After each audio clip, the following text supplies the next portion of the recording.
Welcome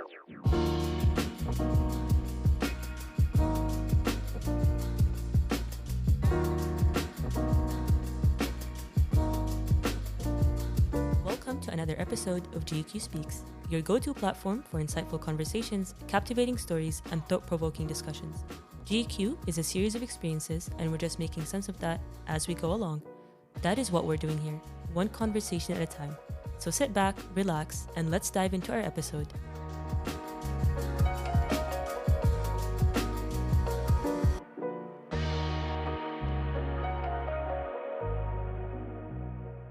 Hello everyone, welcome to episode 21 of GQ Speaks.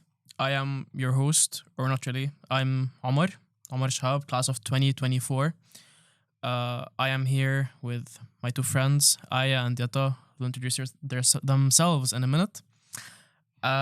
This is just going to be, a conversation by and with graduates to answer all your pressing questions.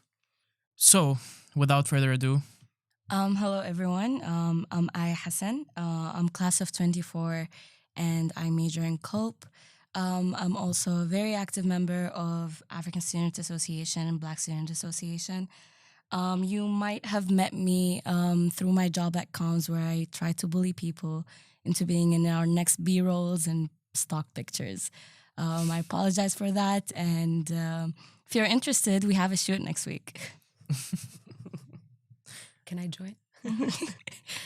Hello, my name is Yeta. I'm a graduate from the class of 2023. So that means I graduated more than a year ago. Time does fly. how does that feel? It's bittersweet. Yeah. But since I'm still in Georgetown now as an employee, it feels like Georgetown never ended. But at the same time, it's kind of weird for me to go through the halls and the atrium thinking that I'll run into some of my friends. Then I think, I might have just gone a little bit crazy in this long day and I'm not going to see anyone. So I might go back to my office and do my work. With that being said, I majored in international politics and minored in economics and Arabic. I was the only Albanian student during my 4 years of Georgetown. So that was quite of an experience and allowed me a lot of space to move around, be involved in different things, in different clubs, in different initiatives. Currently, I've been working at Georgetown at the Office of Finance and Research Compliance since June 2023 as a full-time employee, but I was also part of the office as a student assistant since my freshman year. So that office, just like Georgetown, has literally been home for the past 5 years of my life. And I'm excited to be here today. That's really cool. Okay, now I'm a little jealous. I'm gonna say something too. I am a history major in the class of 24, which makes me one of 4 people. One of the rare ones. One of the rare ones. I'm also an international student, which is kind of weird because everyone just expects me to be a local for some reason. But you do act like a local. I don't know what it is about you. Please, let's unpack that because I need to know what it is. You're also Arab. I think people kind of just assume that if you're from an Arab nationality, then chances are you are a local. Fair enough. But yeah, it has not made my getting to know Qatar any easier because, people just assume that you're way around, and I was so lost in my first year here. But yeah. We will all unpack that in a bit. Yeah, we will unpack that. But that's kind of why we're here. We've gotten so many questions. Oh, by the way, before we get into it, guys, listeners, as well as I and Yata, fair warning, I am going to be exploring these buttons throughout the duration of this podcast because I am so curious what they do. And this might be my only chance, so fair warning. Can we please take turns? We can, definitely. Perfect. But, without further ado, we've gotten a lot of questions from the Georgetown students, from fellow Hoyas. Some of them who have just recently joined Georgetown, incoming freshmen. And, there are a few questions about what it's like to transition from, high school or as an international student, maybe, your home country to this GEQ experience, which is, pretty unique, I think, as colleges go, pretty particular. So, let's just start. How was it for you, transitioning? Because we've got an international student and we've got a local, we've got three different backgrounds. What was it like for you coming here? I mean, for me, it was, as I said, quite of an experience. And what I mean by experience is that um, I went through a lot of changes. First of all, the cultural context is very different from where I come from. Albania is a fellow small country, but located in the Balkans. I did not know much about Qatar apart from the main things that it's an gas-rich country. It's part of the GCC. The World Cup is going to take place there. What I also knew was that there's a lot of malls here, that it's super hot during the summer. There's a lot of AC, a lot of migrants. And I have to say this very apologetically, but the other piece of information that I was told that I thought was good to know is that it's not a war-torn country. Now, for a lot of people from other parts of the world, my perspective before coming might seem too ignorant, which it is, but it is because the two countries do not have a lot of relations with each other. So we do not study a lot about GCC or the Middle East overall. So before coming, I had a very vague perspective of where I was going, but I did know about Georgetown. So that gave me some kind of assurance that if an institution like Georgetown has decided to open up a branch in Qatar, then the country must be as cool as the school. So that's what brought me here after an attempt of 2 years of applying to more than 28 universities, primarily American universities, with the big challenge of not being able to secure a full financial aid. As for most of the international students, that being the challenge, Georgetown thankfully opened up the door for me. When I came in the beginning, I would say it was way more smooth than I had envisioned it to be. In terms of cultural shock, I thought I'd be shocked by the practicing of religion, about the constraints, about the conservatism. But I wasn't, because I didn't see it affecting me as much as I thought it would. And I was able to live a very normal life, maybe being even more free than I was in Albania, because there I had a lot of people knowing me, but here I was literally no one. I didn't know anyone in the country, so I was able to start a new page and completely reinvent myself. So in that regard, it was beautiful. It was scary at the same time, because I came from a public national high school, one of the biggest three in Albania, with more than 2,000 high school students. Wow. So that compared to Georgetown's body of 400 students max per year, it's quite of a difference.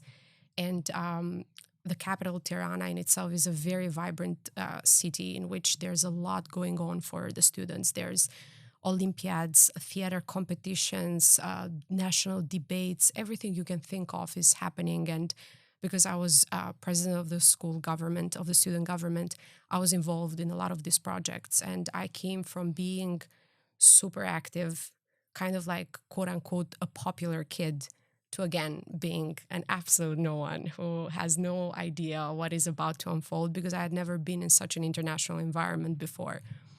And that humbled me quite a lot, because I was used to being someone who would just go into the streets, run into people that I would know, go to a certain institution, always know someone who can help me out with something, kind of learn how to navigate the system on the go, but also have backup support. Whereas when I came here, not having been in touch with international schools before, and particularly US systems, I found myself lost. And that was due to me not being able to ask for help in a lot of times, because I was shy to do so.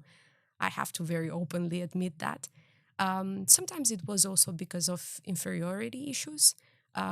Again, seeing my peers coming from international baccalaureate schools, from the AP program, some of the best international high schools in the world, I would always think to myself, how am I going to catch up with these guys?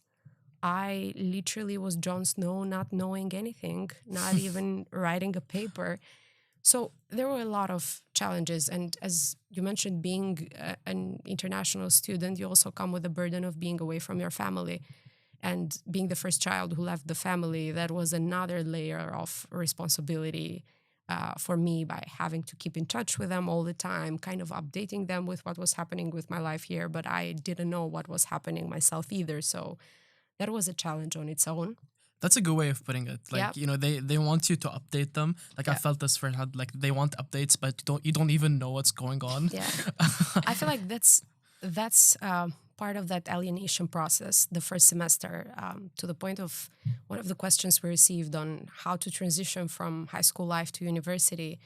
I would say one of the biggest challenges, and for everyone who's going through it now or has gone through it in the previous years, it's more than okay. You're literally reinventing yourself. You're leaving what's familiar and what's known, even if you live in Qatar, to be honest, because it's a different stage of life. But taking care of the human inside of you while you have to be a student worker, a friend, a student leader, a group or club participant, and all the possible roles you can take as a Hoya. You have to prioritize that human inside of you. That's the biggest challenge. The rest, there's 4 years to take care of. Yeah, it'll come. Yeah. Yeah, I think also because the question specifically asks how to transition from school life to uni life easily.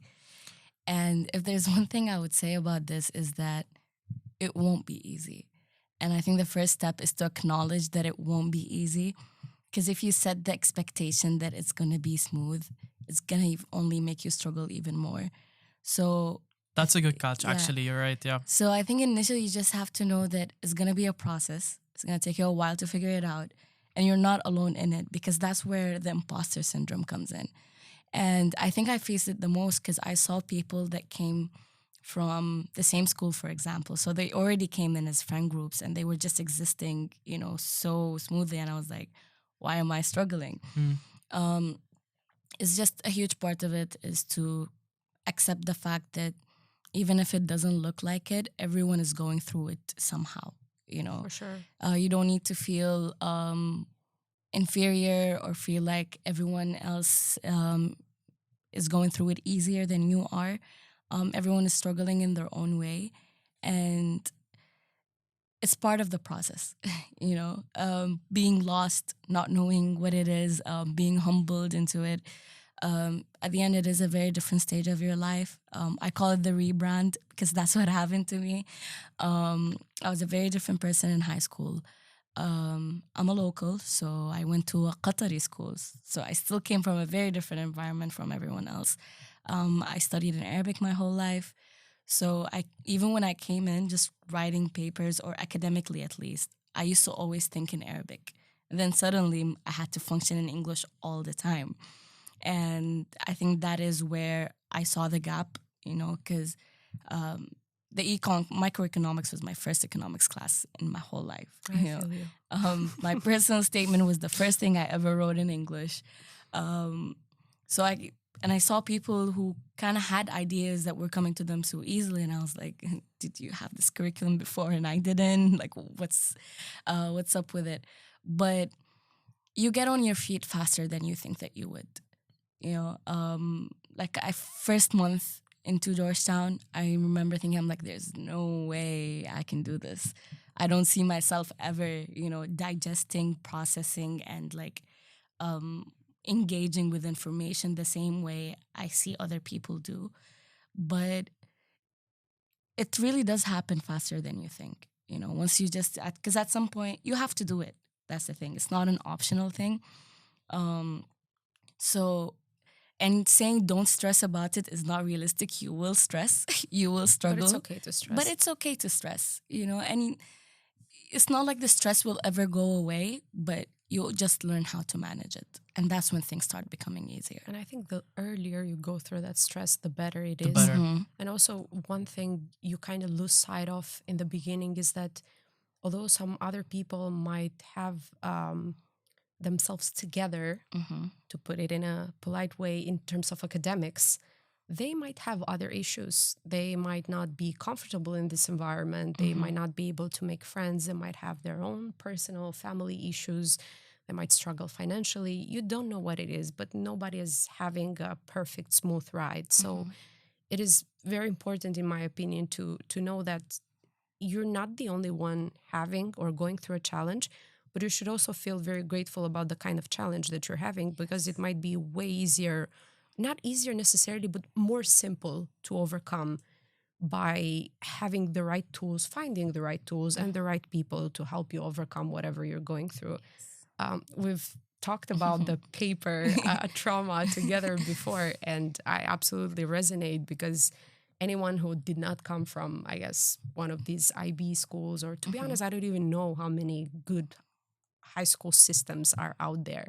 I just know about national curriculums, and many of us did not write a paper. And I remember my first paper to write was for my writing 015 class with Professor Ferhat Oruç, and he had to return that first paper to me 3 times because I couldn't get it together. For some reason, I could not understand the concept of an academic paper. Yeah. And my biggest fear when sitting down to read for classes like philosophy or theology was, am I even going to be able to retain any of this information when I go to class?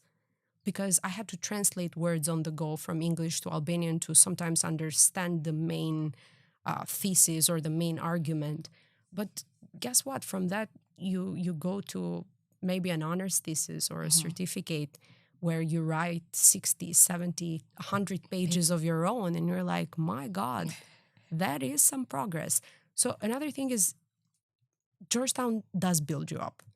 So you should not think that just because you are not on the same level with these other people, at least academically, in terms of writing skills, or I don't know, they have looked into your academic credentials. They know that you have what it takes to level up with other people, to catch up with the rest of your peers. There's a reason you're in. There, absolutely. Yes. Yeah. Even if you don't have the dough ready, they're going to work with you a little bit. You're going to take the right classes, going to go through the right failures, and you're going to catch up. It's unavoidable. Yeah, like accept it.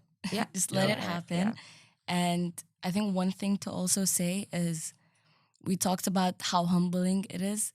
So one thing I would say, assume you know nothing, because no matter how much you think you know, no matter how easily high school came to you, how easy it was to get A's, it's not the same. I'm not disregarding how difficult high school might be for some curriculums or some people's, but at the end, it's a completely different workload. And what makes it different is that there's no one running after you telling you to do stuff. If you don't do it, you're screwed. And then that's it. It's on you. And it's a very big responsibility to hold. And I guess that is what makes it a lot more difficult. I saw someone ask about heavy procrastination and workload in the first year. And I think that is what makes the transition a bit even more difficult. I mean, I liked what you said earlier about accepting that it has to happen. It's going to happen. So you might as well work your way through it. And yeah, it's a very, Georgetown and college in general, it's a very different kind of experience than high school. It's not just the workload. It's reinventing yourself. It's growing up. It's being an adult. And I think that the thing with procrastination, and I felt that, I've really felt it, is that you want to get away from the possibility or the idea of not doing it. I think that's where it stems. I'm sure there are a lot of other, reasons, I don't know, psychological, biological, whatever it is. But I think, as college students, we just really want to get away from it sometimes, because it's heavy. It's a heavy load to bear. What's worked for me personally is just taking whatever it is. It could be the academic workload, or it could be the fact that I have to get out there and just do stuff. It could be chores. It could be just getting a life. Building a life as an international student. Just trying to make it my own thing, making it fun, making it something I want to do. Maybe having some elements that excite me about it. You need to desire it. You need to want it. I think that's what's worked for me.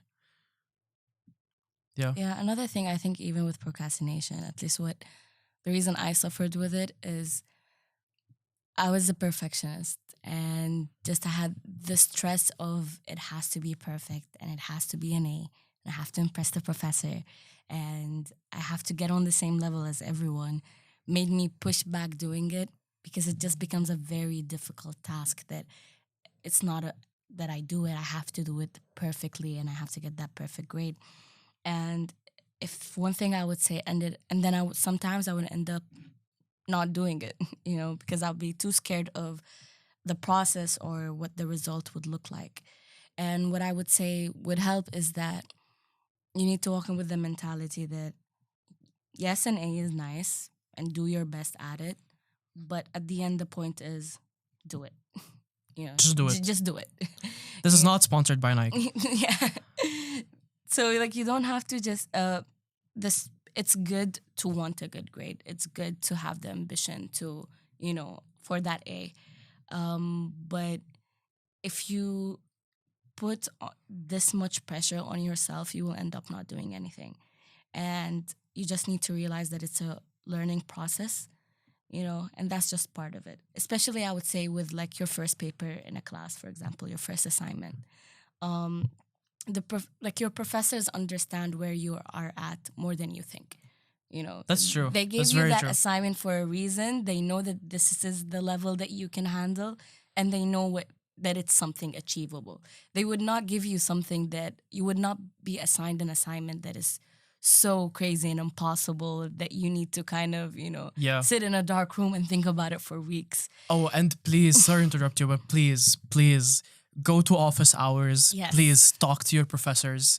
They don't bite, I promise, not all of them. And when they send you back like feedback on your papers, read it. I spent like 3 years not reading what like they sent back to me. One thing I would say, even if they don't send you back feedback, ask for it. Ask for it. It's so helpful. It will change your academic life. Yeah, and I feel like we are lucky because we are a lot smaller class size. So you get to have that personal interactions with the professor. Like a professor would actually remember who you are and remember what assignment you submitted and what you talked about. Exactly.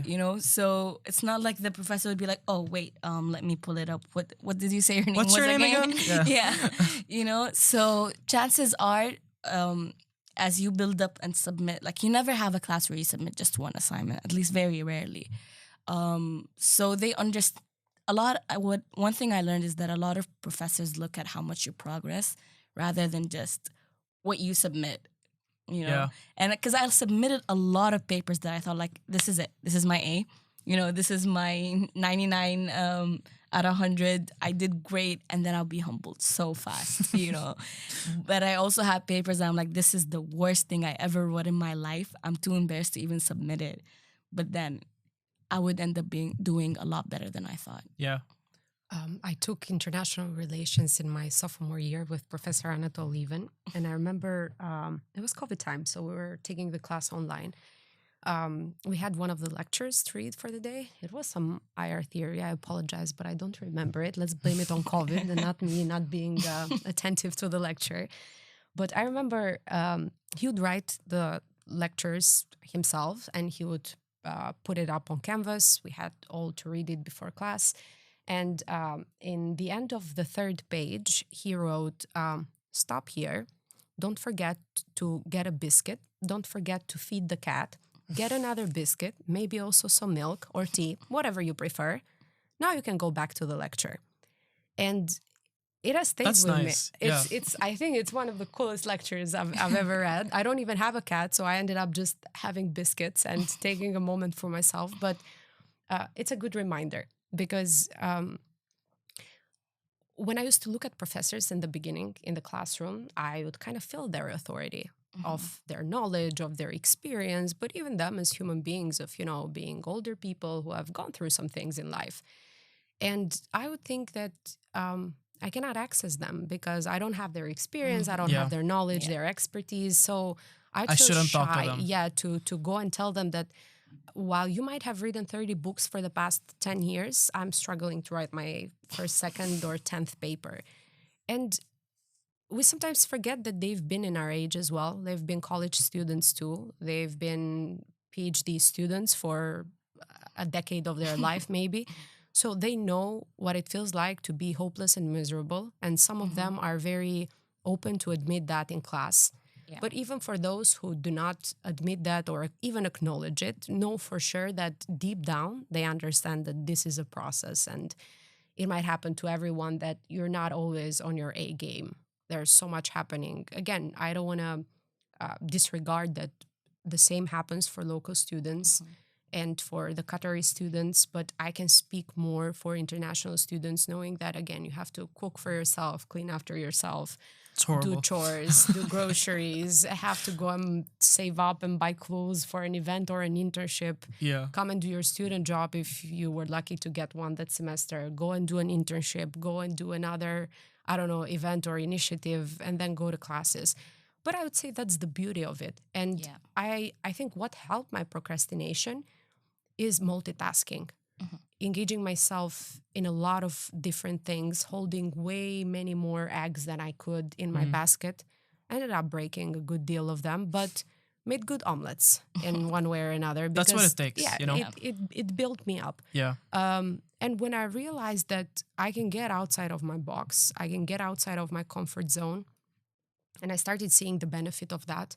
You know, one semester you get better grades, another semester you might not get those exact straight A's or A minuses or whatever is a good grade in your opinion. To me, anything that, you know, let's say it's above a B level is good to go. C has got degrees.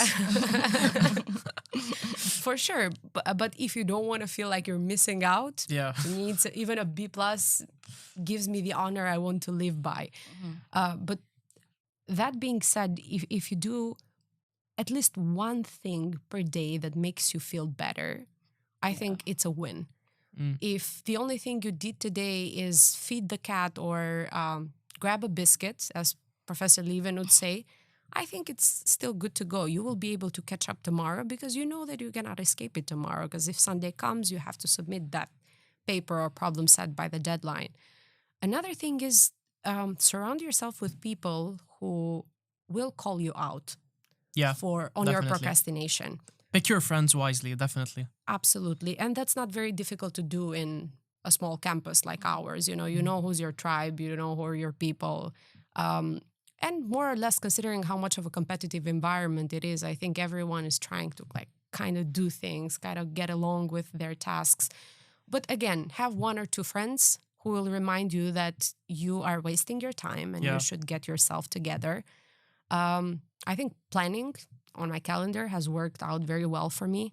I would always put the deadlines, not just incorporate them through Canvas, but even for small reflection papers or even for a talk I would want to have with a professor to check up on my progress, let's say every 2 or 3 months, I would put it on my calendar because it kind of reminded me that if I have to go to that meeting with that professor to ask about a question that might not be academic related, but about a certain internship or a paper or even something I'm curious, I have to be prepared when I go and talk to them.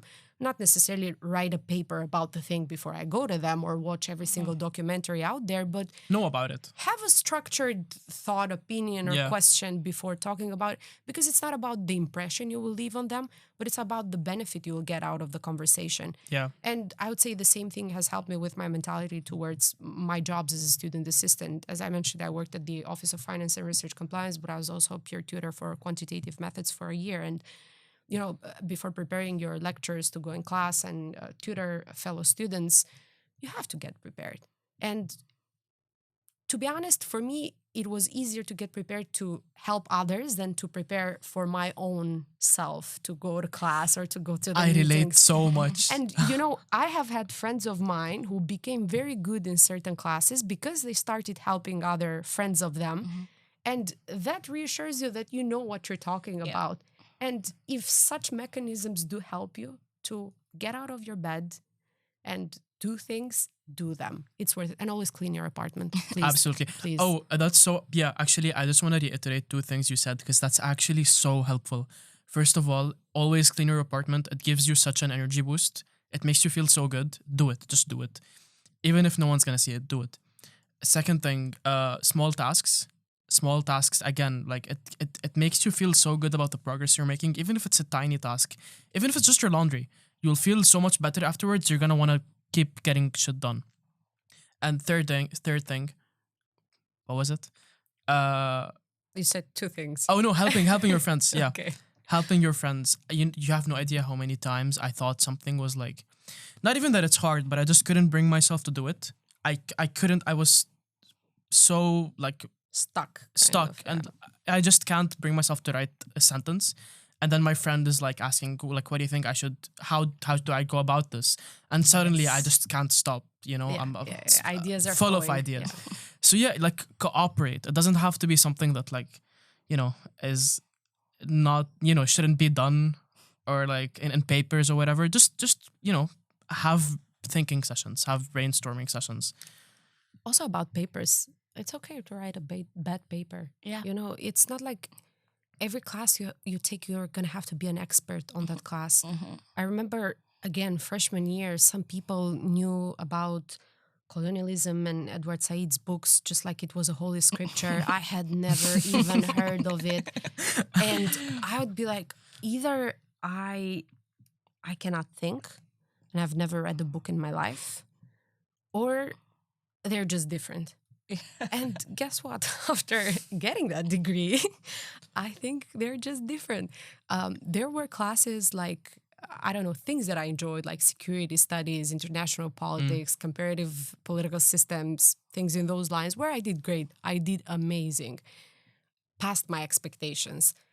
Or even migration classes, which I joke around that I minored in Professor Garrett because I took every possible class of hers and did my thesis in migration as well.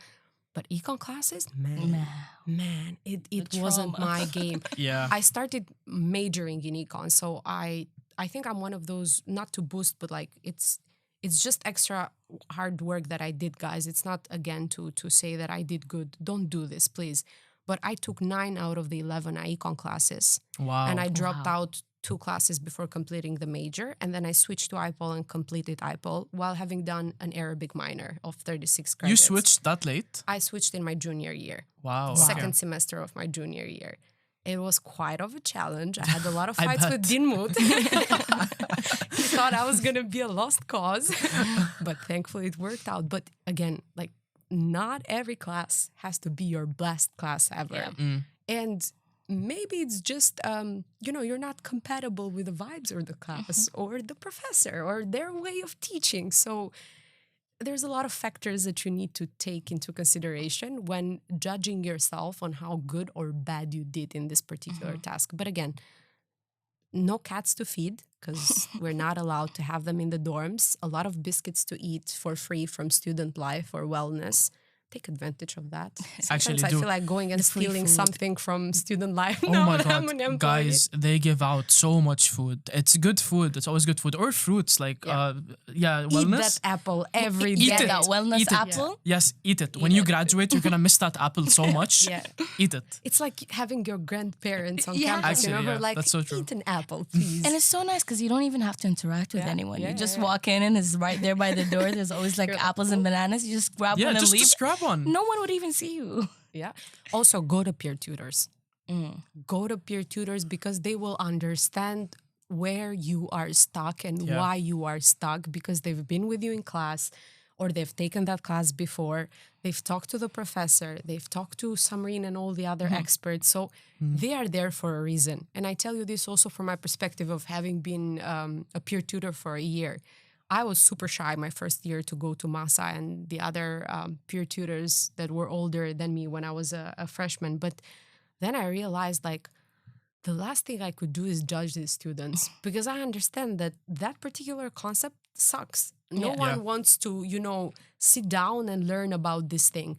But I feel like students can also explain things to you on a more simple, pragmatic way. They will kind of give you the essence of what you need to know to get you started. And then you are good to go on your own together with the help of the professor or whatever other source of knowledge you want to use. But Absolutely. advantage. Because they explain it like students. yes. Like they don't explain it like academics or researchers. Like they explain it as someone who, they're trying to do, they've completed what you're trying to do. Yep. So I guess the point here is, guys, please make use of all Georgetown resources because they're actually so valuable. Peer tutors, wellness, Writing center. apples, all of it. Really, like we're so privileged as Georgetown students to like have all this, available to us. It makes such a difference. If you're like, if you even if you just wanna like need to talk to someone or whatever, go to wellness. They're so helpful. Just give it a shot. It's not weird. They'll give you a banana on your way out. Just do it. Omar, the thing is, on this topic, at least when I was a student a year ago and a few years ago, there's a lot of different sentiments on how people feel about the help they can get from our different departments, the people in the administration. And I am absolutely confident that not everything works for everyone. However, I feel like although there might be many things wrong from other people's perspectives, everyone has their own, sentiments based on their personal experience. I feel like there are a handful of people in our administration, in every department, who are open to listen, to hear That's you the out. thing, yeah. And if you are not okay with something, with a certain service that is being offered, with a certain approach that someone is showing towards your situation, talk about it. Reach out. Just reach out.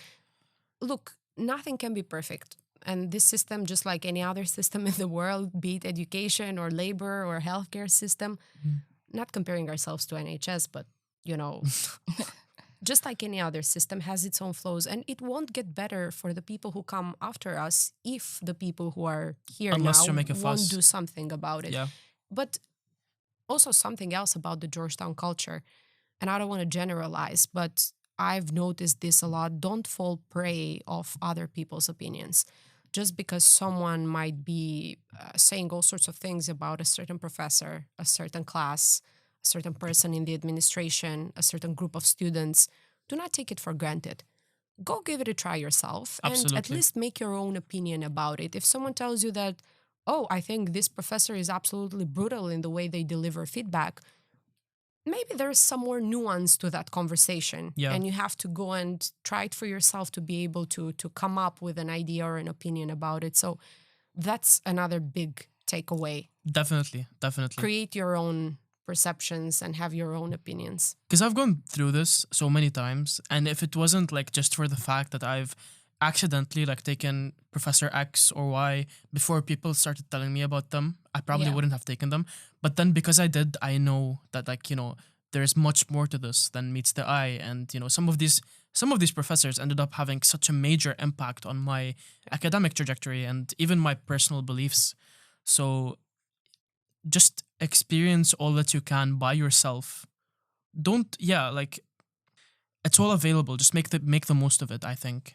And this is coming from someone in terms of the resources, as I was saying before, this is coming from someone who didn't use any of them for the first 3 years of Georgetown. Not even kidding. Writing center, wellness.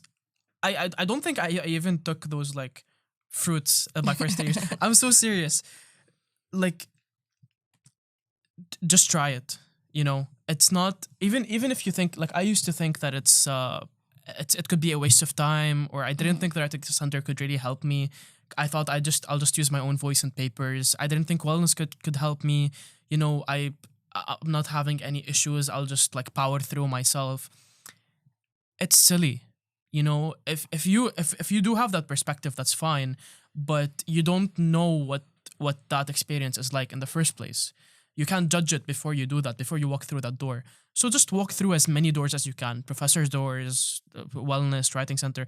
Writing center ended up being one of the major resources that I used for my honors thesis. It helped me so much. We were fighting over who's having their hours with asthma first. Yes, that's so true.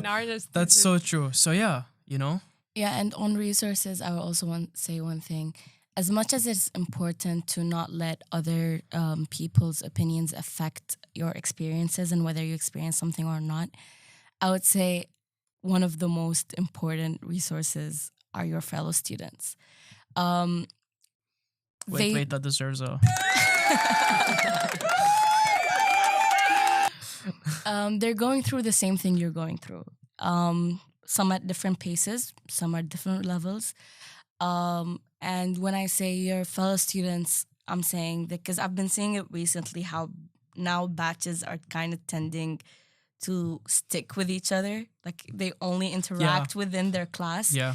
And I think it's very important to, we're a small campus anyways. There's not that many of us. And you can say, yeah, you can do it alone, but do you want to? Yeah. You know, Like why? do you want to go through Yeah. your college life alone, even if you can? Because I think that's like the main part about, or the biggest part of being a student is Your peers, for your sure. peers. You know, you're not the only student. You're part of students.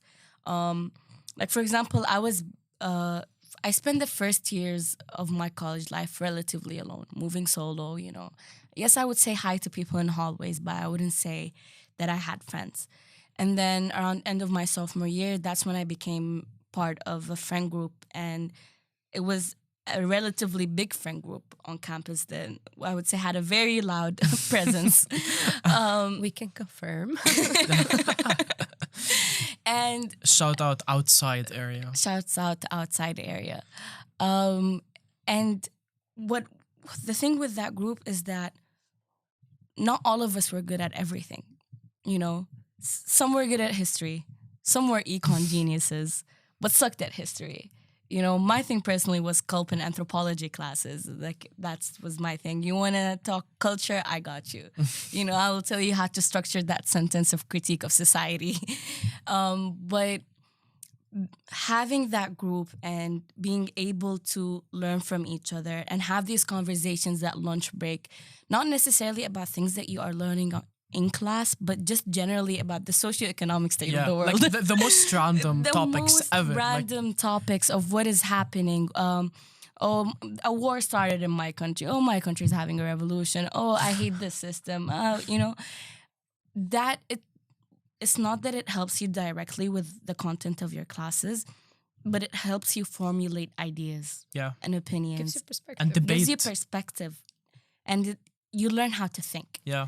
I cannot count the amount of times that I had ideas that I thought were solid beliefs, but just after talking about them over lunch break or in the movie room with my friends for like 10 minutes, I'd be like maybe I wouldn't admit it, but like you're actually kind of low-key right, you know?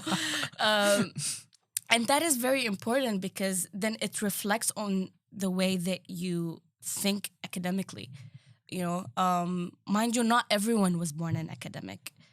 And even when you come into Georgetown, I wouldn't even say you're a full academic, but you pick that up based on, it's a reflection of your thoughts, ideas, and beliefs. And then what Georgetown teaches you is how to think about things or formulate these ideas in an academic way. You know, but learning how to think is something that you don't only pick up in class. You pick it up in your interactions with people. And it makes things easier for you, you know. I always was terrible at any econ class, you know, but going to a friend and then them saying, oh, let me dumb it down for you, you know, always helped. Yeah. You know, do your problem sets together.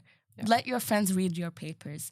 You know, yes, go to the writing center, go to your peer tutors, but always let a fellow friend read it. Yeah. You know, they understand. Whether they have taken the class before or not, they also think as students, you know.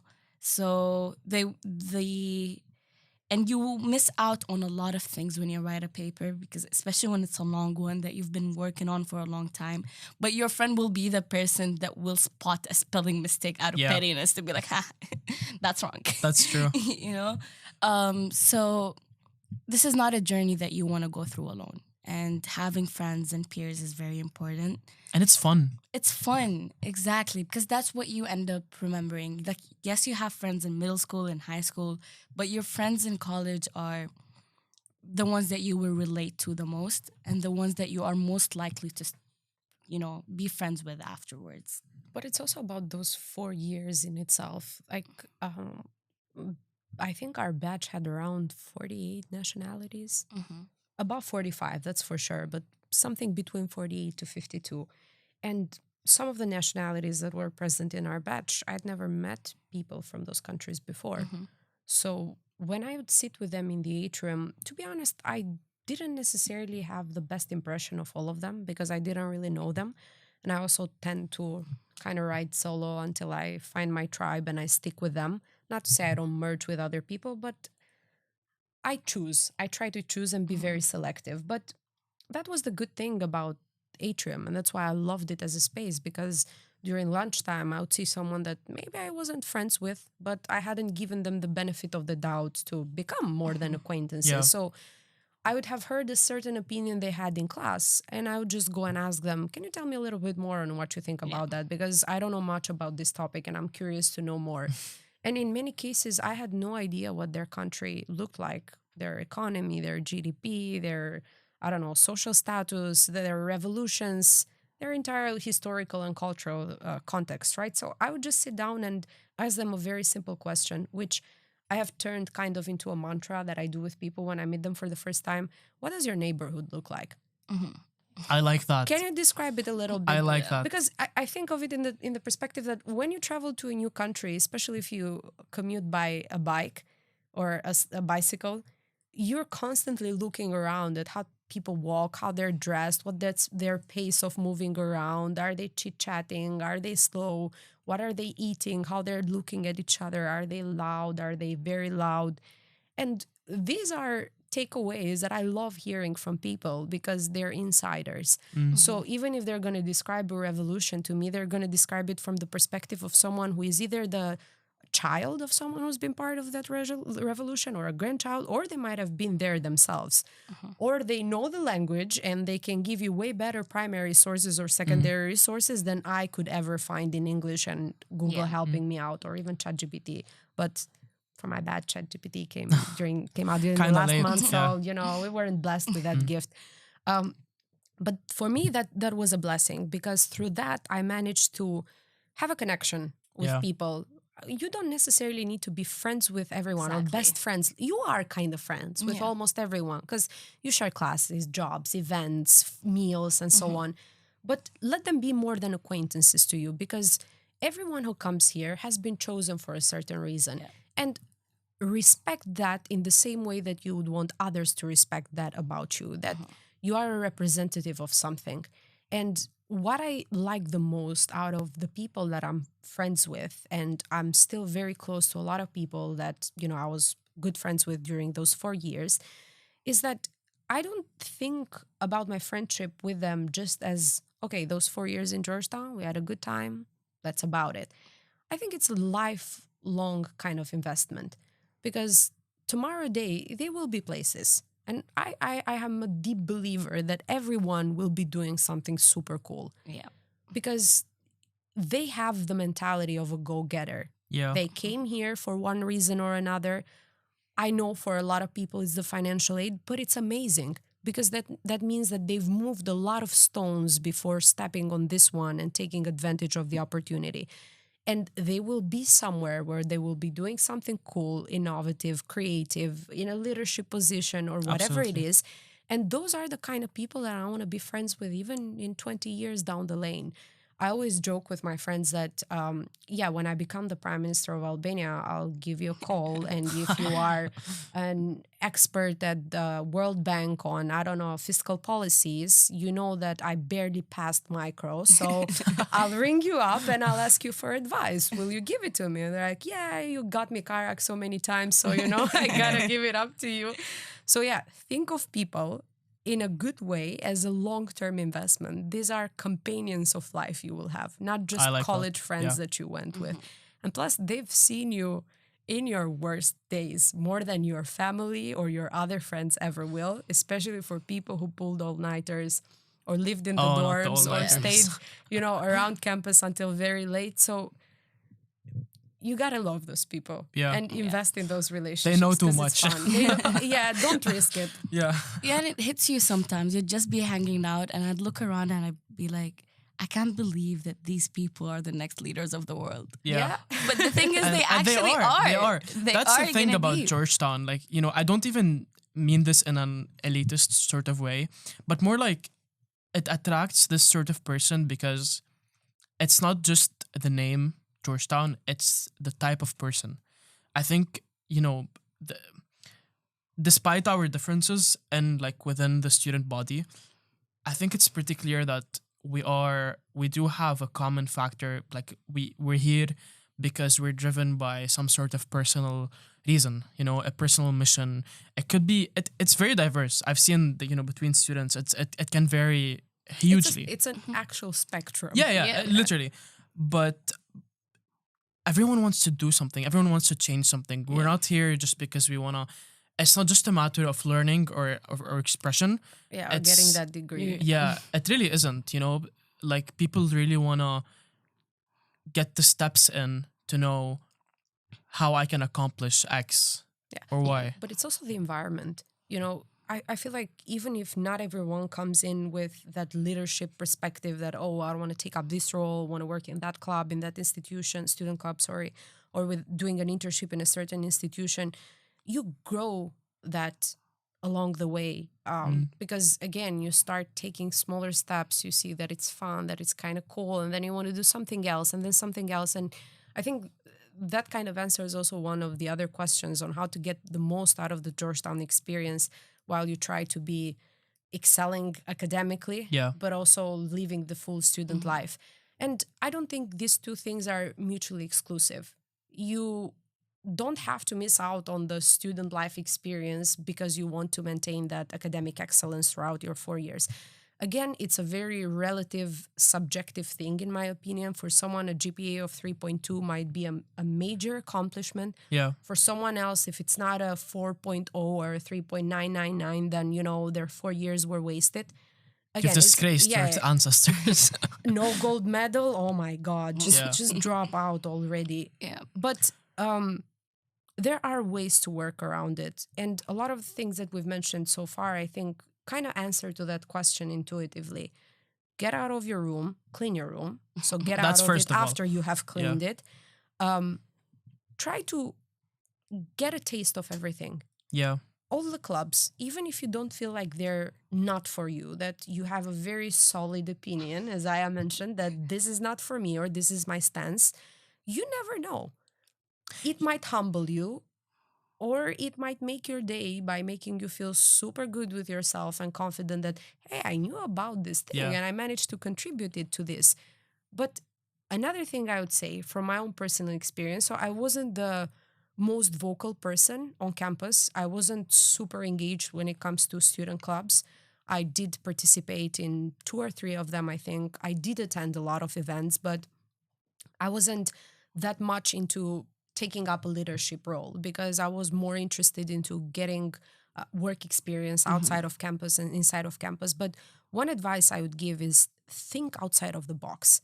Georgetown as a building is not the only venue in which you can enjoy your student experience.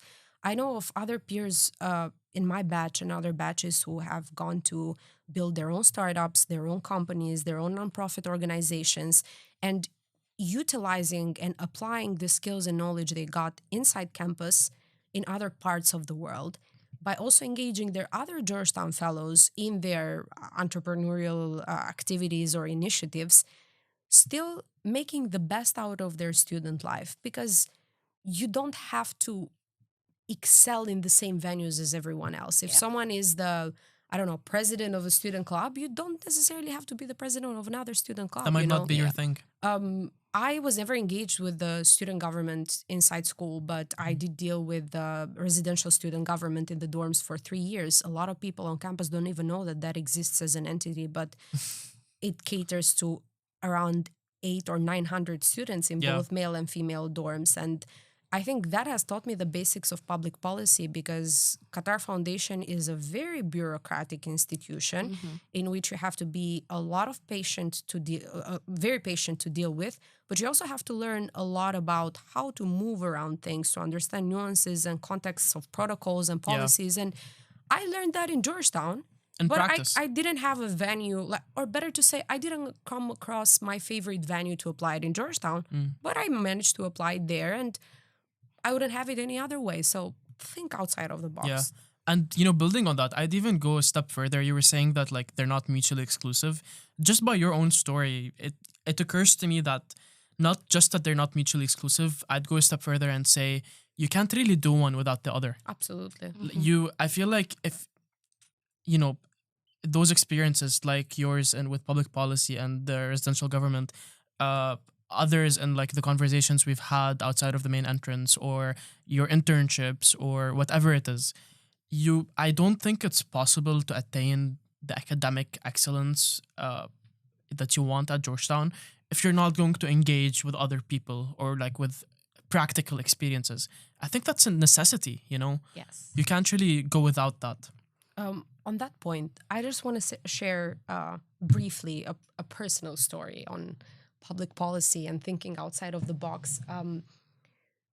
It's been around 4 years that I've co-established a nonprofit organization in Albania called Youth Center. And what the nonprofit basically does is that it serves as a bridge between the Albanian young scholars and the Albanian academic diaspora. The first thing I did with the NGO is gather a group of people my age and ask them, do you know what a paper is? And they're like, obviously no. Do you know the difference between, I don't know, scientific and academic research or social science research, better to say? And they're like, no, not really. And I'm like, well, I happen to take a couple of classes about that. And I'm interested to see if I can kind of establish a program in which I can share what I learned and we could do something together. Well, because I took scopes and quant in my 4th year, but I took writing classes in my 1st year, since my sophomore year until now, there's been more than 500 young Albanian students who've gone through the program. Because That's amazing. I took scopes and quant and I learned the value of knowing about social science research. And trust me, it's not A-level Georgetown student kind of papers, because I'm pretty sure, here we have the right tools to bring us to that academic level of excellence. But I managed to apply it. And maybe that's another venue that a lot of people can take. Maybe there is impact you can make outside of the building, not necessarily just inside of it. So it doesn't exist exclusively. You need one for the other. Exactly. And if I could build on how you can apply it as a point, when I came in at Georgetown, I had an idea of what I wanted to do. And I kind of knew that what I study at Georgetown academically does not align with that. And based on that, I kind of did my academics as if I was forced to. It's something that I just have to get through and then power through it until I can skip forward, graduate, and start doing what I actually want to do. And I thought that because I'm not studying exactly what I'm interested in or what I want to do, then it's completely useless.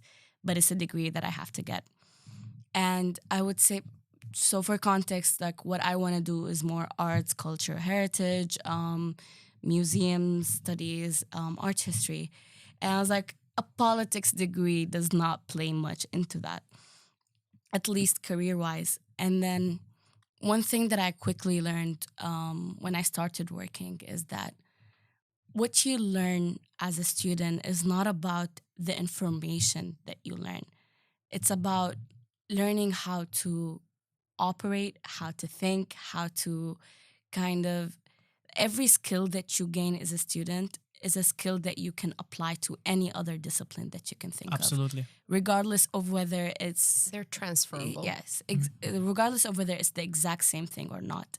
Yes, you might think that studying politics is not something that is very applicable in the real world, based on what you want to do. You think that if you don't...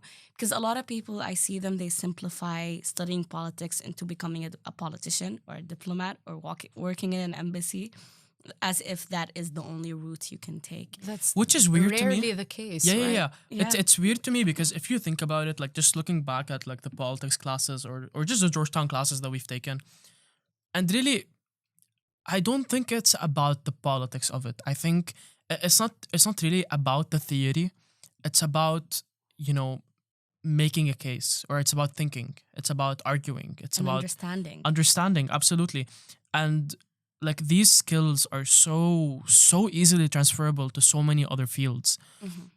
you know, of course you can do that in politics, but I think most of all, it's building you up as a person and then allowing you the tools to navigate anything else. I think that's the point. And I think really like that's what politics is about. It's never really about politics. It's just you're just, talking about something else all the time, most Yeah. of the time.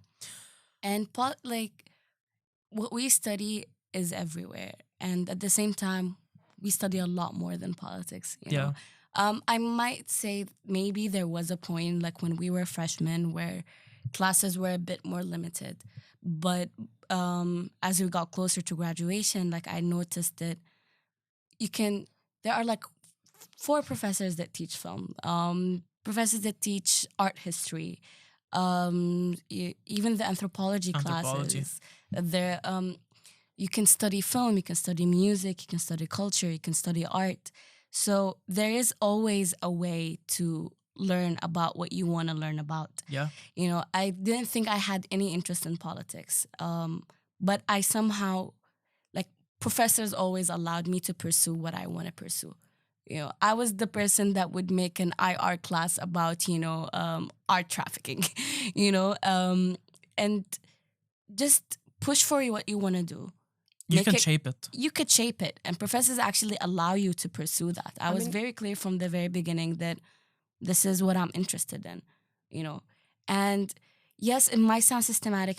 Sometimes you will have to do it exactly the way that it is, especially in your core classes in your first couple of years. But you need those core classes. You need those core classes because they give you the skills to be able to pursue what you want to pursue. What you want to do. Yeah, exactly. But we also have people in Georgetown who have taken very interesting paths. Like I know people who are doing minors in maths, in statistics, in data science, absolutely. in law. Like there's ways around things, not only with you taking classes in other campuses in Education City or going to main campus or to the campus in Italy and taking classes that you're interested into. But even here, I learned very late about the concept of tutorials. Yeah. Where you can go Yes. to. I learned about that in my spring semester, senior year, that you can go to a professor and actually design a class with them. So please do not make the same mistakes. If anything, ask around how people are doing their things because there's so many things you can do. And also research. Mm-hmm. There are so many opportunities right now for you to do research as students, go to conferences, co-author papers, have them published. The funds, the experience funds. Yeah. There is an entire office dedicated to student research right now. And even if you do not take all the classes you want in the topic that you're interested into or that you would like to expand on further in your master's or PhD studies, you can publish papers, you can write papers, you can join the UREP program or any other program in which Georgetown allows you to enroll, and you can build your portfolio. And even if that does not lead you to where you want to be, you have so much more experience and insight in a certain topic. Maybe it could be useful for a job, for a next internship, or if nothing, it just gives you perspective on what you enjoy more and what you enjoy less. So again, just think, think creatively. It doesn't hurt. Although we're a rigorous school with a very rigorous system, I think there's a lot of leeway for creativity. I agree. And even though like there's a lot that can still be said about this, you mentioned how well this can be placed into jobs and internships and practical experiences. And this is actually sort of a hot topic with the questions.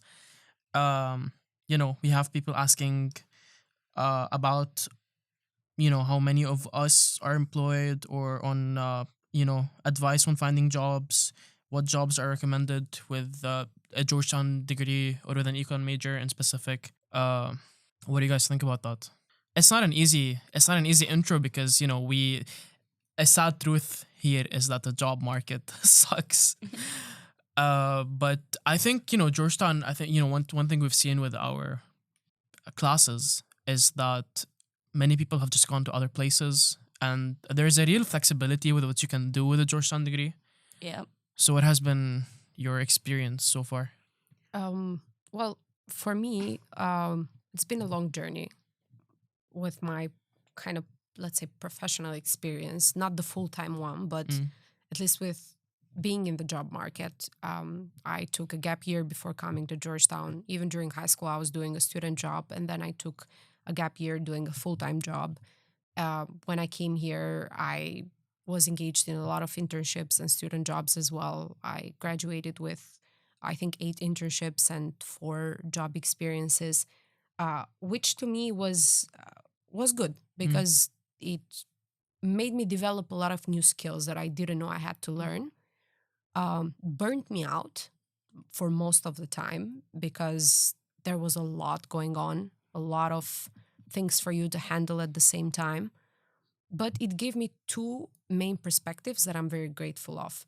First of all, is that I developed work discipline, and I realized that you're not always going to love what you do, especially at this age. You might be lucky with ending up in a straight line where you immediately get what you want and you kickstart your career, but those are very few cases in which that happens. So it prepared me that most probably what I get first thing out of college is going to be a station, Mm. not a destination right away. Um, so yeah, work discipline, learning how to suck it up and move on, because that's what happens in the adult life apparently. And secondly, it taught me how to narrate my story. So not all the internships that I've done when I was a student are highly relevant to what I want to do. Just to give a small a small example, I want to study public policy. I want to enter that field, gain expertise, enter state making in Albania in like 20 years down the lane, and so on and so forth. Um, Build up my NGO into a public policy and research institute in the next 5 to 10 years. So the kind of internships that I did when I was a student were the following. I worked at the US Embassy as an intern in the consular section. Now, what is the relation of that with public policy? Not much, right? But I went to my manager and I asked her, is there anything I can do apart from the tasks that I'm expected that I can come up with and you would allow me to do? She's like, you name it, we do it.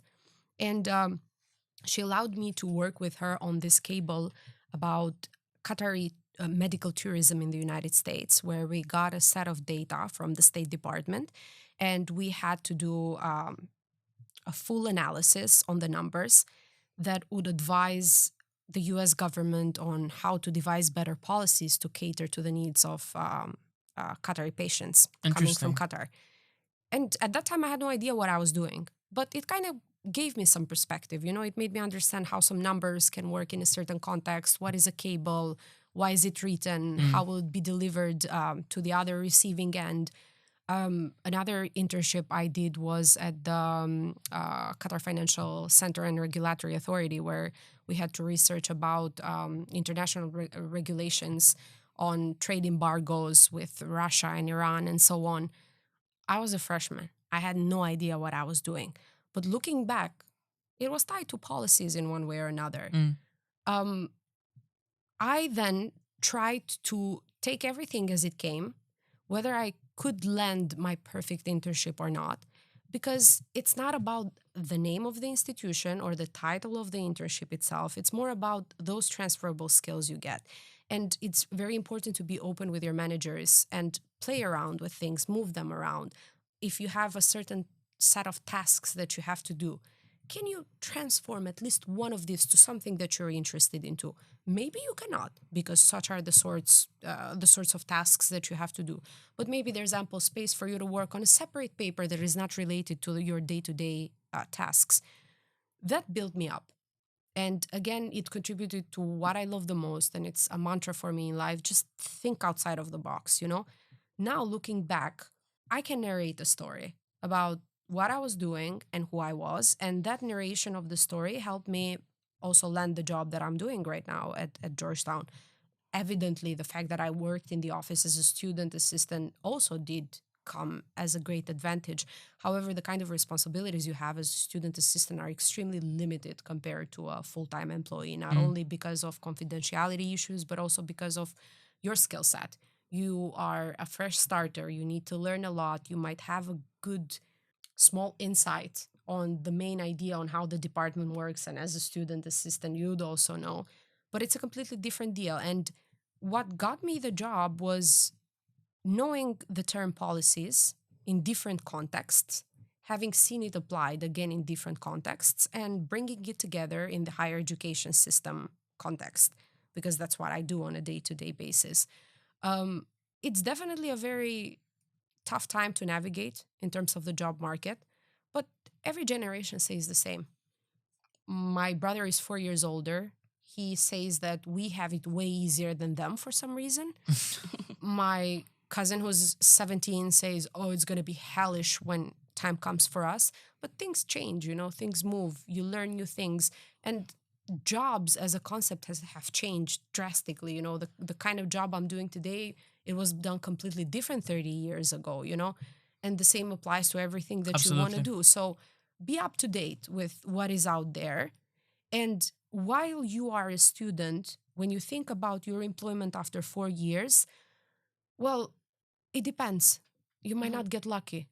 It might take a year. It might take 6 months. For some of my friends, it took 1.5 years to get their first job. But now they're doing an amazing job at whatever they're doing. They're enjoying it. They're getting experience. They did have to wait, but there's not much you can do about it. And I'm also, very open to the idea that what I have right now might come to an end very soon. And I might have to go back to Albania and start from zero. But I'm okay with that because what I've done has built me enough confidence in myself that I don't know everything, but I can learn. Yeah. I mean, you said it perfectly. Like, I really think I really want to go back every time anyone says anything. I go back to what you said about Aya, about you're gonna have to do it. It's gonna happen. So just suck it up and do it. Yeah. And I think with the job market, that's like particularly true. Like that's especially true with the job market because it's not easy finding that perfect job for you, or like even a job. It's not gonna be simple. It's not gonna be straightforward for most of us, at least.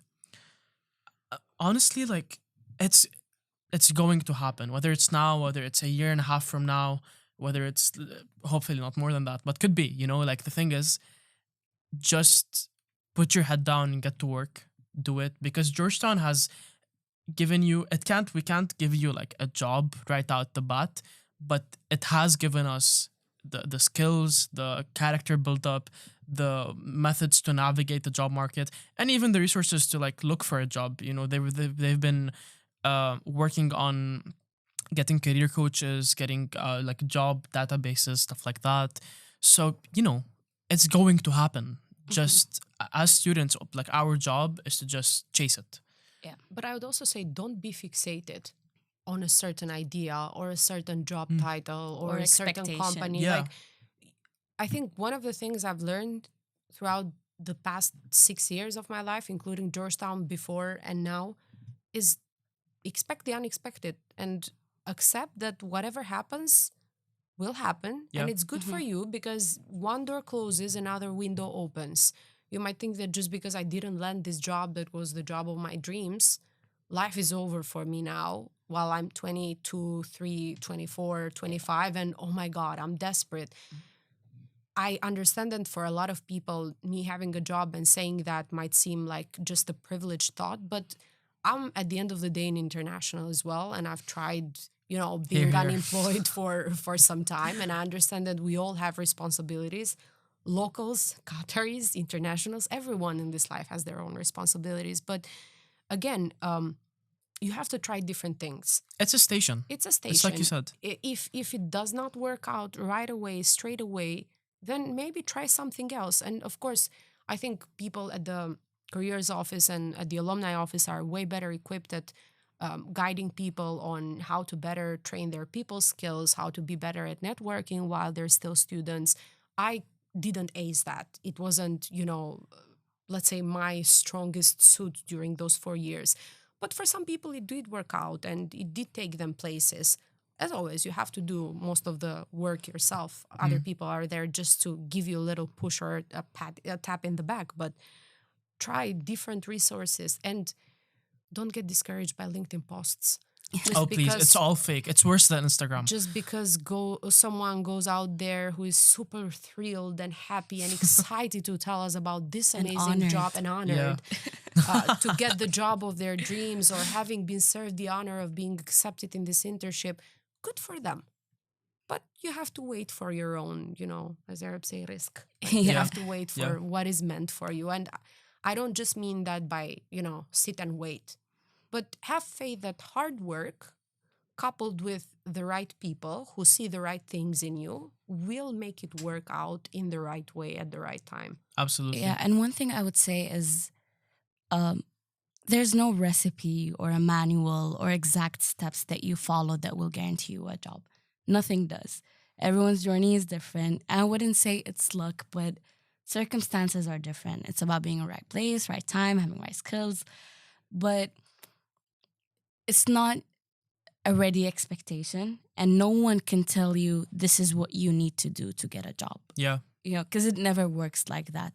And personally, I'm someone who, since I started uni, at least after COVID, I was never not employed or I was never not working.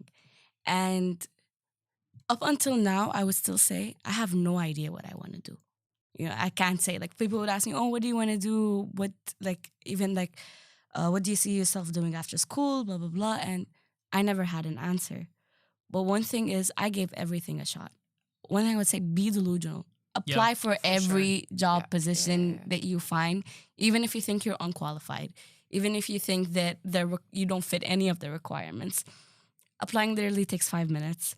So do that. Like, I worked in comms, I worked in media production, I tried entertainment, I did museums, I did research, I did things that were very corporate, did NGOs. So, like, not 2 jobs I had looked the same. I tried everything out there that I could do. And some of them I loved, some I hated, some I tolerated. But at the end, it's not about what you do. It's just about being in a professional environment. And that is how you gain the actual skills. And different environments. Yes, and you can... And I would say even after doing these, like, 12 internships, 6 full-time jobs, I wouldn't even say that after that I knew what I wanted to do, but I knew what I didn't want to do. And that is a step closer to getting there. But also I feel like, when you graduate and you're applying for full-time jobs or maybe internships at the hope that you'll get a full-time offer in return, being at this age, which means not much professional experience for a lot of people, straight out of college and with the specific Georgetown School of Foreign Service in Qatar degree, As of us. there's certain expectations for good and for bad from managers and employers, right?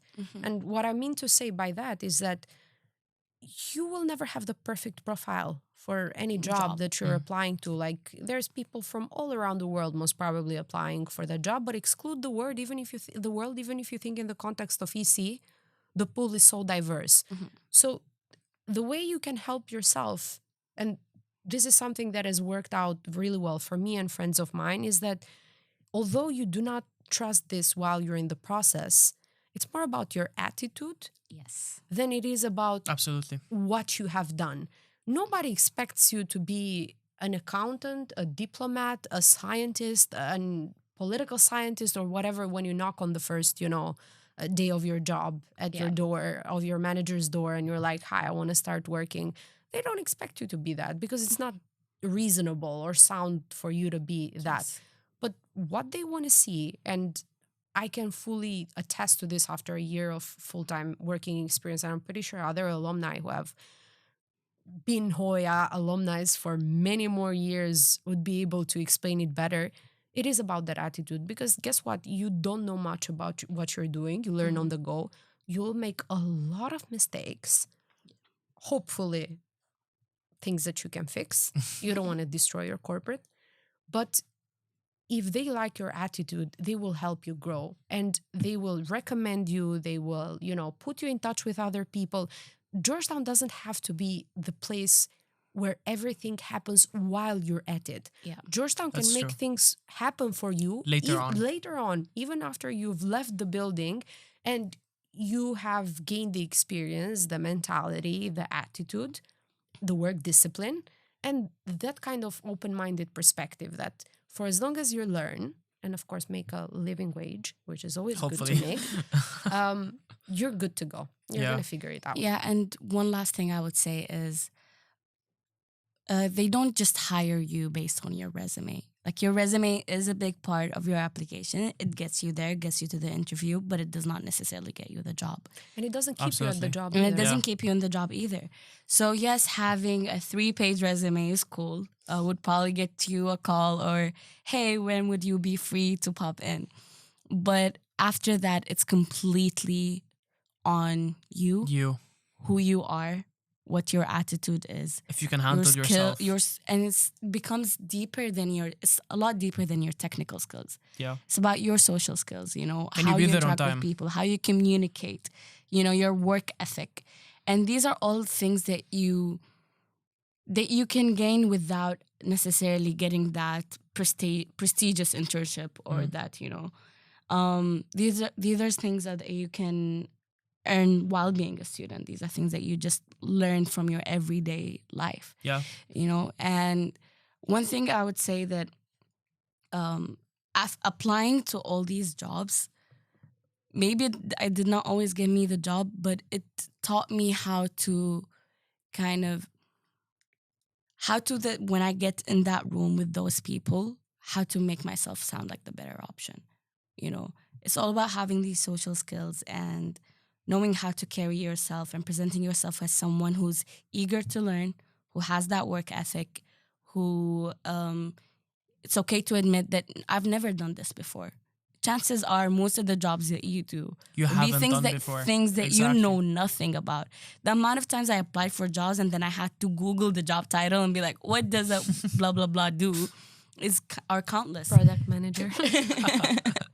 That is literally what you do. You would be like, what is logistics? But that's just really how it is. Yeah. You need to be open to the idea that you won't know if you like it or not. Sometimes you don't have to like it, but just do it whenever you can. And honestly, like, I wish this wasn't like so much of an issue for people growing up, because I mean, let's assume you're graduating at like 22 or 23. Bro, like, give yourself the space to try stuff. Give yourself the space to fail. Like, we're so young. If not Please. now, then when? Would Exactly, you rather like- fail at 40? Absolutely. And there's no deadline. I know that there's this because I had that too. Like I always had a timeline of, okay, I'm going to graduate by 21. I'm going to have a job, I'm going to have a junior position by the time I'm 23. By 25, I'm going to be an executive. By 28, I'm going to retire by 35 and make a lot of money. But it's really not real. I know Yeah. people who graduated at 28. I know people who graduated at 19. But your age has nothing to do with where you end up. And one thing I would say, yes, success is cool and it's nice to have, but I know this sounds cheesy, but personal fulfillment is where it's at, and that's what you actually need. Because if you have that success very early on, you will end up getting to that burnout, and you need to end up finding the balance between doing something that you want to do and something you like doing that pays you well, Yeah. and it's difficult, and that's generally something that you won't find in your first 5 years as a working person. It takes time to get to that point where you're stable, you're settled, and you're satisfied with And what you know you're what doing. you want. And you know what you want. And it's okay to not know what you want. Yeah. Try everything, I think I would like to take advantage of the fact that, we're here and recording this podcast, and maybe it's going to reach out more people than we think, or maybe even less than we would like. But I would like for more alumni to get on board and talk, just share. Yes. What's the kind of stress they've gone through? Yeah. What's the kind of, failures and success stories that they went through? What did it take for them to make it to where they are right now? Hoyas who've graduated 20 years ago, 10 years ago, 1 year ago. I don't care how old they are. Absolutely. I highly respect experience at whatever age or stance of life. But I feel like that is one thing I feel like the community lacks, the alumni community. I would have wished to have seen more people come back on campus and reflect on their life 5, 10, 15, 2 years ago and be like, well, that's fine. There's so many gazillions of ways that this can unfold that you don't even have to worry about because there's nothing you can do about it. You know, Absolutely. you give it your best Absolutely. these 4 years and then you just hope for the best. Yeah. And you keep on working until the thing works out. But we have so many success stories that I am not even aware of. I hear from other friends of mine, Yeah. oh, I met with this Hoya who's doing this amazing job at this institute. That's so I met true. with another amazing Yeah. Hoya who's top executive in this other corporate. And I don't even know that these people exist. Sure, to a certain extent, it's due to my own lack of, research and network and da-da-da. But I would also like them to kind of give back Yeah. to the people. It doesn't have to be something coming from the institution, from the alumni office. How about we just Just come you in a yourselves. Zoom meeting and just talk to people who are freshmen, even if it's just 10 minutes of your time. But in many cases, we do not realize how impactful just sharing the personal can be. It is this personal story that got us in Georgetown. Yeah. And it is that personal story that's going to carry us in whatever journey we embark on. So sharing that is the biggest favor we can do to one another, because it gives you perspective that it's going to be fine.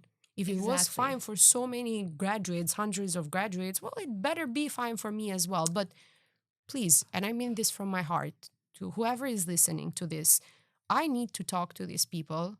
And I'm pretty sure people who are still in school in Georgetown need to talk to these people. We just need to get some perspective from each other. Yeah. Let us know, how did you make it work? How did you fail? How did you get up? And what's your piece of advice? Just say it out there. Yeah, I wish someone told me in my earlier years of Georgetown that we okay. Yeah. It wasn't yeah. always okay, but you end up fine But it will be, at some yeah. point, And it would be so impactful if like an alumni does it. You know? But it's If not alumni enough do if it. you hear it only once. Yeah. Like even if 500 people come to you per day and say it, most probably you won't believe it, but you will remember that you heard it. Yeah. And sometimes you start believing things Yourself. just because you have to yourself. So if that's the mechanism with which you have to cope, I don't see a problem in that. You know what? Khalas, we need to talk to Thanos about this. Thanos, you're being called out. Yeah. We are calling you out. Okay. That was actually, I think that was really good. Especially about the job stuff. I want you guys to try one of these because you guys did such a great job in the last 5 minutes. What do you do? How do you know? You don't. That's the thing. Oh, nice. That sounds like You me. know, we should have gotten the hang of this in the beginning. Yeah, tested Go them ahead, out. Yeta. Let's go. Nice, nice. Oh my God. Okay. That's so not yet. Yeah, That's it not isn't. very representative It is of not. my... Because I was It like, is mine sounds like me. Wait, I'm gonna try this one. That does sound That like sounds you. like yeah. Down. History major people kind of thing. Yeah. He has a job, by the way. I do. I mean, Yeah, do the iconic. I'm a history major and I have a job. Oh, actually, you know what? I'm gonna do that, guys. I'm a history major and I have a job. That was actually you, wait. Omar. Where is it? Thank you. Yeah, there's last thing, because people asked about it. It's actually the tea part of the session. But we'll make it quick, but Okay. we're gonna indulge you guys. Some people have been asking, if Georgetown is an environment, as opposed to what I've been saying for an hour, if Georgetown is an environment where like you put other people down. And some of this actually, like some have mentioned like specific incidents, like the speed dating episode. It was pretty controversial at the time. Okay, about the speed dating. Yeah, let's do first it up. in a speed. Let's do it in a very speedy way. Yeah, That wasn't the first time a speed dating event happened. And I understand that people took it very literally, to that it's actually we're putting people together to do whatever the name indicates. But mind you, generally, when someone hears speed dating, what they think is just means that you talk to people in a very fast pace where you switch from person to person. And I know with that event, and I know exactly that it was mostly the younger batches who had the biggest problem with it because to them it was very new. And I understand that. But mind you, also, like, when I saw it, I didn't think anything of it because I was like, we always had stuff like that. Yeah, you like know? we know it's lame. Like, this isn't new. We know that it just means that we're going to have to sit in tables and shift from one to another. And like, talk in French. And talk in French or, like, be friends or whatever it is. But I would say having cultural awareness is important. And I understand there are a lot of things surrounding that event that made it that controversial. At the end, we have to take into account where we're at, what the country that we're in, and blah, blah, blah. But at the end, one thing I would say, it's really not that big of a deal. You know, I know people made it, it's things like this do not define an institution or define the people that are in it. Or the Georgetown experience. And yeah, or the Georgetown experience. And one thing I would say is that if you see something that you don't understand, don't Say jump something. into attacking it. Yeah. You know, try to understand it first. Because I know that most of the people that were talking on it were people that just saw the poster. You know, but which means because that the whole controversy thing didn't even happen on the day that the event happened. People started talking about it a few days after. Because if you saw the event at the atrium, it looked like any other event. It didn't even look like anything. You just saw people talking in French and having croissants. You know, it was really not that deep. But just don't jump into attacking. Understand. If you don't understand, ask. If you are not there, only thing I would also say, it's okay to abstain from having an opinion sometimes. You know, you don't have Fair to enough. have an opinion on everything and hate exactly on what everything. I'm about to do. You know, Yeah. because, so like it's. I know you're Georgetown students, but it's okay. Like you get the pass. You know? You don't have to attack everything. You know, it's not that deep. Okay. Flash round. Aya, do you have any regrets? Any regrets? Yes, I wish I did more and I was more present. Okay, deeper than I thought it would be. Okay, yeah, do you have any regrets? Not really.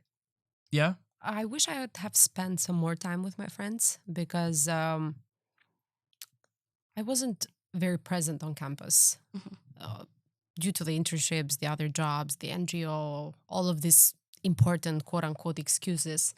But I wish I had spent some more time with some of my friends that I got closer with in the later years. But other than that, no, because it was a very colorful kind of experience, you know, Yeah. and I'm That's a firm sweet. believer of that cheesy perspective, you know, that if it didn't happen, then I wouldn't be here. Yeah. So I think I experienced everything I had to experience as a Georgetown student.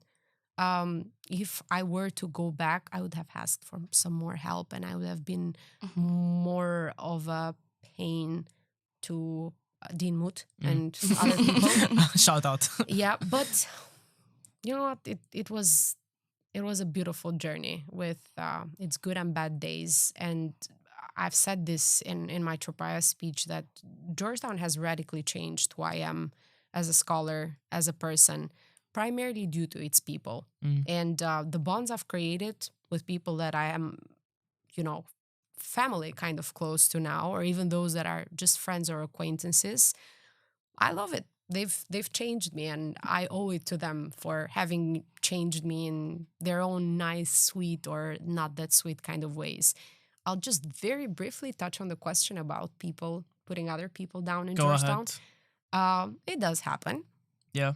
I mean, More often than we would like to admit it or acknowledge it or even be okay with it. But one thing I think people have to kind of admit while they're in this stage of life is that other people's opinions should not affect you. If you are allowing it to them to, you know, badmouth you, to talk behind your back, to say things that are not nice and pleasant that they wouldn't otherwise say in front of your face, yeah. it's not of your problem. So why are you making it your own problem and feeling bad about it? Like you have power over this. Absolutely. Do you? Do you? And not everyone has to like you. To be honest, That's many okay. people in my batch didn't even know me up until the fourth year and when I ran for the Tropaya speech. And not to boast about it, because of course I would have loved everyone to, you know, be like, hey, Yeta, how are you? You look cool, or I am cool, you know, on Yeah. their end. But it's fine, because that didn't define me. I decided myself who I was and what I was going to do. And I really hope more people come to see that. I know we come in to Georgetown at different ages, different life stages, different perspectives and experiences. But the main takeaway is you're here to challenge your own self, to build your own self. If you want others to support you and accompany you in the journey, perfect. If it doesn't serve that purpose, then let it out, sweetheart. Let it go, because you have better things to do. You have most probably like 5 papers to write for the deadline on Sunday. So, you can make use of your time in better ways. Go do them. Yeah, exactly. And also don't be prey to bullying. Mm-hmm. It can happen very easily in such a, eloquent group of people who really know how to talk their way in and out of things. We're not above If it. you're not that witty, you might find yourself stuck. Yeah. Don't engage. Ignoring such things is the best policy. Yeah. Absolutely. Honestly, like all of that was beautifully put, especially the first part. Embrace the Hoya success spirit. I would say Hoya that is. Saxa. For sure. I would say that is a regret that I didn't have, and learn the fight song For sure. And go to CEP. Yes, I have a personal CEP, mission CEP. to spread awareness. The community engagement program.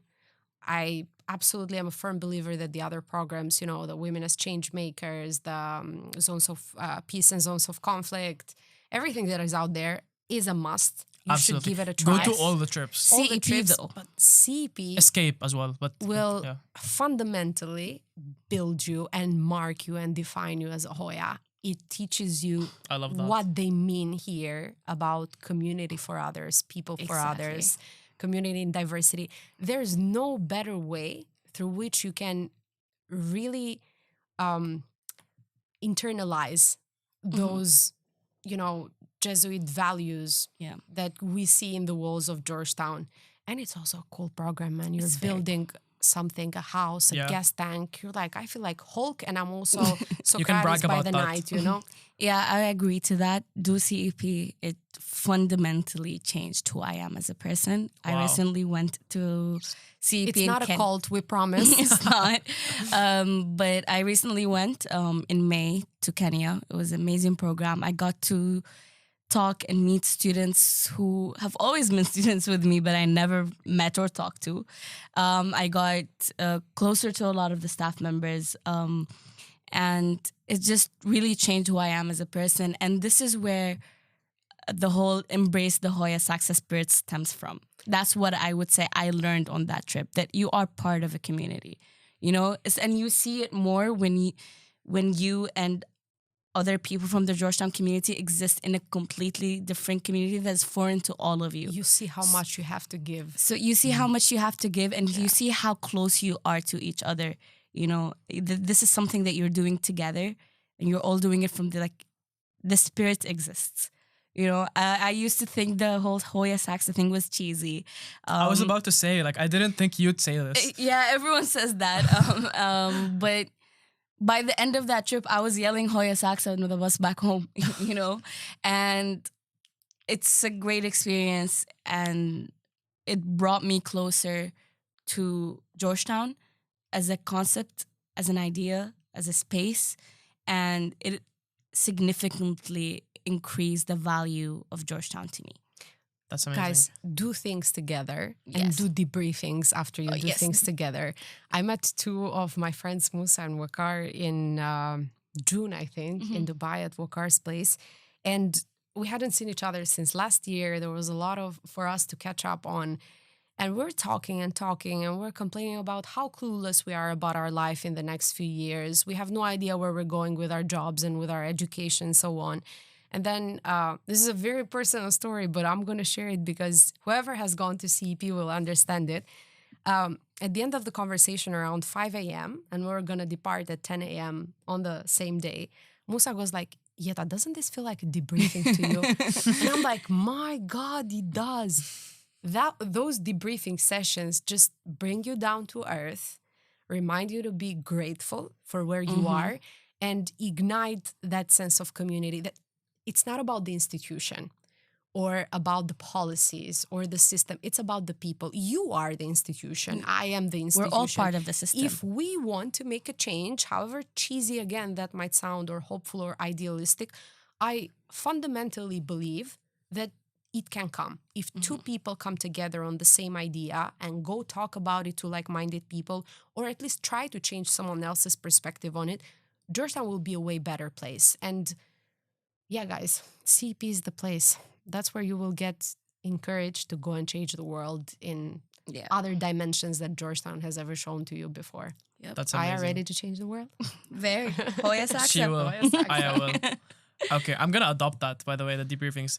But okay, that was amazing. To all you listeners out there, thank you for listening. We will see you at the next alumni gathering, if we make it. Hoya Saksa, make the most out of it, please. It's 4 amazing years. Just do everything you can do. And till next time, this was GEQ Speaks.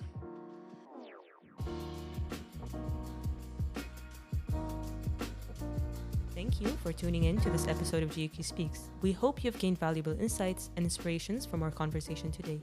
If you enjoyed this episode, please don't forget to follow us on our Instagram page at GEQ_speaks, and be sure to leave a review on Spotify to show your support.